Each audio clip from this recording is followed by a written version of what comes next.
I am thrilled about my guest today. He's a great friend of mine, Drew Felty from the Packaging School. We'll talk about one of his earliest careers as a kid selling tools and explosives from home. And we'll talk about what he's doing today as co-founder at the Packaging School.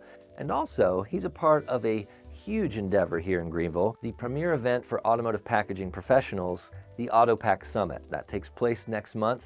IPS has been a sponsor of this event since the very beginning, and we're a gold sponsor this year. So we're going to be at that event. Come and see us there, but don't go anywhere. Stick around and watch us here on Beyond the Box.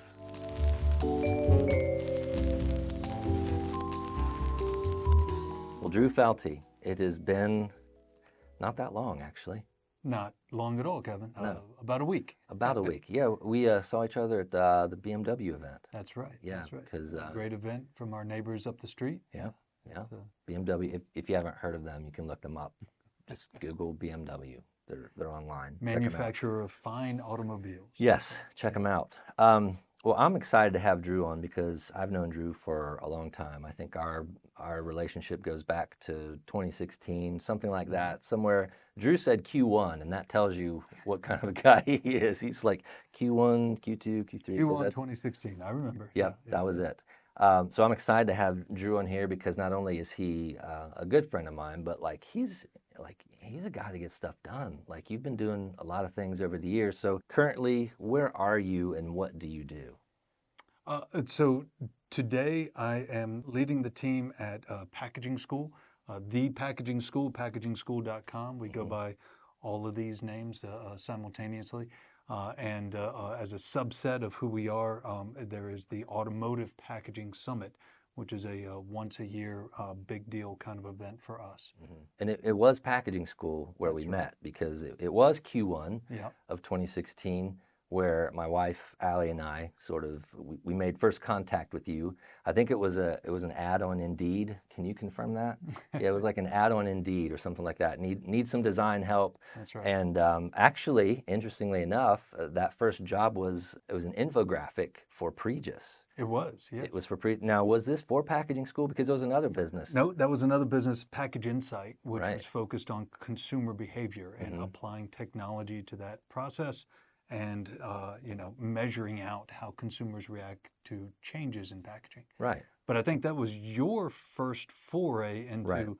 this whole packaging world. It so literally we was. helped lift the veil Yes. for what opportunities are out there in the packaging world. Right, because in those early conversations, it was like, we need an infographic for packaging. And literally, Allie and I were like, oh, so for Amazon stuff, right? That's right. But packaging's a little bit bigger than Amazon, which you opened my eyes to. So that first infographic was for Pregis, and I believe things were going well. And it was about 3/4 of the way through that project, I was communicating with your business partner, Dr. Andrew Hurley. That's right. You may have heard of him a couple times, seen him on LinkedIn. I said, hey, I also do video. And he was like, can you be here Tuesday? And that's sort of like how it all began. So that was how I cut my teeth in the packaging world through you. So like this video series, in some ways, you can thank Drew Felty for that. Because had it not been for that early opportunity, Yes. you would not be enjoying this show right and now. many hundreds, if not thousands, of videos in between. So Right, yeah. A little bit of learning between video one and today. So, Right. But how did you, what was your life trajectory? Like when you were a kid, were you dreaming about one day, like owning your own business, owning something in the packaging world? Did little Drew Felty know what packaging was? No, I had no idea. I was a consumer. I grew up here in the U.S. I As was we are. absolutely a consumer. I paid attention to, what was going on the shelf, but that was all subconscious. I didn't realize that there was not just one industry, but multiple industries behind that. So you were thinking those things as a kid? Sure. Sure, he did say Q1, so it makes sense. Right.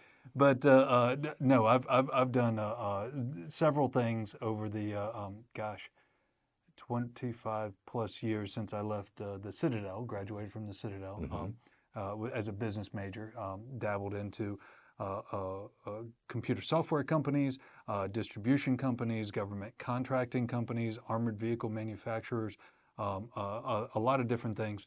But yes, another longer term trajectory was, start my own business and see, what can we do to, make a difference in the world, right?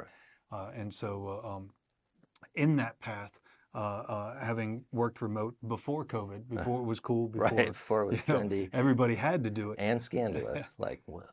Yeah. Yes, yes. I was working from home, and it hit sort of a plateau in terms of career trajectory, and decided to go to Clemson, their full-time MBA program in downtown Greenville. So their MBA in Innovation and Entrepreneurship. It was a great looking program. The way it was all packaged up, no pun intended. And then along those roads, learning how to create a business from scratch, how to start and to fail and to get back up and try again, and go through those processes rather intensely for over a year. At the very end of that program, I met Dr. Andrew Hurley, who is a full-time professor in packaging science. And that's when he lifted the veil for me and showed me what was out there in terms of the industry and the opportunities. Right. So. I can't imagine that you just ended up taking this MBA class and decided, hey, I'm going to take some chances in life. I imagine that was part of your DNA. Like, what are some early memories like when you were younger? Because I bet that you started things when you were younger and just like to see what would happen. Because from what I know of you, you're no stranger to, like, if you get knocked down, you get up again. Yes, Chumbawamba. this is true. A very early memory, and I don't know that I've told many people this at all, but like maybe even pre-second grade or something like that, I managed to sell all of my father's tools and fireworks out of our garage on a Saturday, and he didn't know it until after the fact. But we were able to retrieve, none of the fireworks. Right. That were, I couldn't get those back. Part of the deal is that the older kids had to light them off in the cul-de-sac, right? So, we were able to retrieve the majority of the tools. So from selling your dad's tools and explosives as a young kid, and then that trajectory over to where we're talking today, actually, AutoPack is coming up. That's next month. Yes, actually on my birthday, October 21st that's our kickoff party. We're having maybe the biggest birthday party that I've had so far. Could be 400 some people at New Realm Brewing, a new venue downtown. Wow. And should be pretty awesome. I feel like IPS was an early adopter. Like absolutely. They grabbed AutoPack. Helped us place the cornerstone for AutoPack Summit many years ago. I would say over 8 years ago. And IPS has been a continuous supporter of Automotive Packaging Summit every single year without fail. So we're thankful for that. Yeah. It's been fantastic. And I think it's been a win-win relationship as well. I agree. I think since I've been a part of the packaging industry in Q1 of 2016, I feel like over that course of time, the talk of automotive packaging has increased, partly because the area we're in, I feel like it's kind of drawn some of that. Like, what's your perspective? Like you said, we saw each other last at the BMW event last week. BMW being in our backyard was absolutely part of the genesis of, Dr. Hurley and I had gone to dozens of consumer packaged goods packaging summits and conferences and full trade shows, and his wife Bianca Hurley was at that point working for BMW in their after sales packaging department. And so putting two and two together, we said, why doesn't a forum exist for the packaging world in the automotive world? Because there definitely is a presence there. And so this year, as I mentioned earlier, we are expected to go over 400 people. So that's 400 packaging gurus coming to Greenville, South Carolina. Well, I'm excited about it. I know it's an event every year that's huge, and I always like going there because at my time at packaging school, you meet people, and that's it's almost like a family reunion, and they, they look for each other. Right. So it's kind of like, once you go, it's like, I need to go next year and the year after, and you see those same people. The second year, the first time we had that in-person event, we stumbled upon a recipe for quality, and that was having a really good and balanced mix between folks like IPS, the suppliers in the packaging world, the folks who go to and support these kinds of events because you're in a selling mode, right? And then the folks from our OEMs, our BMWs, Mercedes, GMs, Ford of the world, right? Hondas, etc.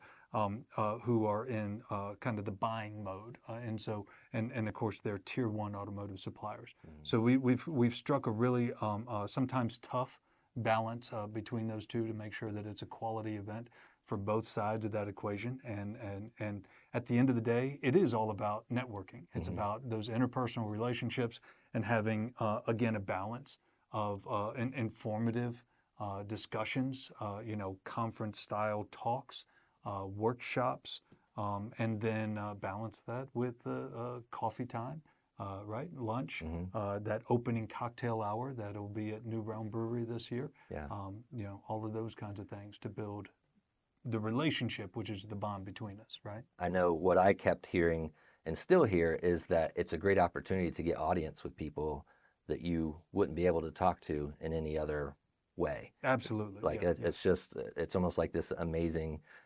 matchmaking service. You provide this opportunity where you're bringing there are matches in the room. Well, so you said matchmaking, and actually this year for the first time we're introducing a literal speed dating event. So where both people from both sides of that kind of equation can sign up for some time slots, and we'll do it, like they do in the real world. Right. So. Where can people learn more about AutoPack? We have a fantastic website, a very deep website, autopacksummit.com, APS autopacksummit.com for the Automotive Packaging Summit. That's where you can go for all the information, including the dates, the times, the agenda, who is going to be there, and how to attend yourself.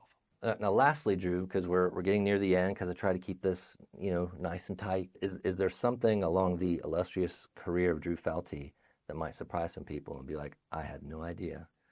Not the story about you going blind, at least temporarily. That's a story we'll save for the bar. But no, I'm a little more vanilla than that. I guess if I were to share anything, that probably I'll do a little half marathon trail run this weekend up at Jones Gap. So that'll be difficult but fun, right? Yeah. So. Yeah, that was one of the things I learned about Drew over the years. Is like you find little opportunities to challenge yourself. If it's not starting businesses, that's true, and taking care of people, it is running at lunch. Yes.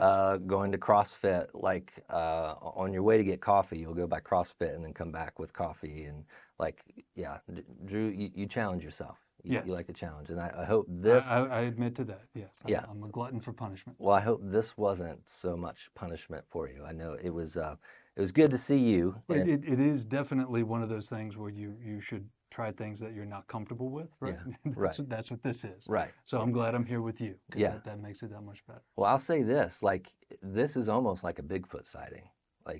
Drew is pretty elusive when it comes to cameras, because even over the years when I was at packaging school, he would just, you couldn't find him. If it was time for interviews, hey, where's Drew? Or, hey, Drew, you want to talk? No, I'm good.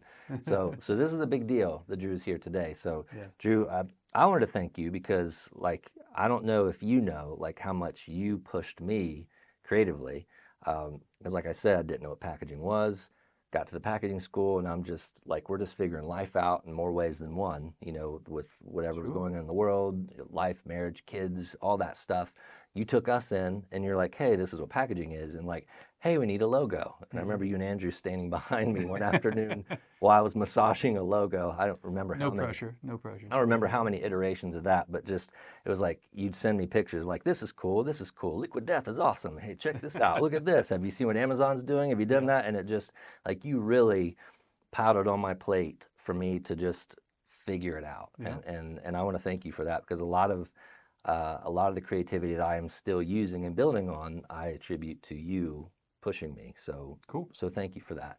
And thank all of you for taking time to visit with myself and with Drew Felty, because it's a bit of a family reunion here today. Absolutely. So we'll see you next time on Beyond the Box.